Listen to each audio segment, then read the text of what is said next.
জিব্রাইল আমিন বলছিল যে পৃথিবীর মধ্যে কত ফুটা পানি আছে আমি গুণে বলে দিতে পারি, কিন্তু একটা যৌবনের যে একটা যুবকের যৌবন যে কত দামি এটাই বলতে পারি না। কথা বুঝছেন?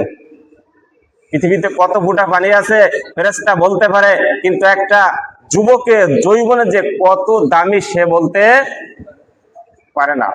এই যৌবন এত দামি। হাসরের ময়দানে আল্লাহ সামনে যখন যাব, আল্লাহ প্রত্যেককে ডাকবেন এবং বললে, বান্দা, যৌবনকাল ছিল, বৃদ্ধকাল ছিল, শৈশবকাল ছিল, এই তিনটে কালের আমি শৈশবকালটা ফেলাই দিলাম এবং বৃদ্ধকালটাও ফেলাই দিলাম। এই যৌবনকালে কি করেছো, এই যৌবনের হিসাবটা দাও।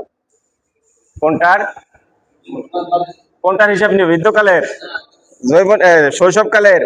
কারণ শৈশবকাল তো কেউ দামি নেই।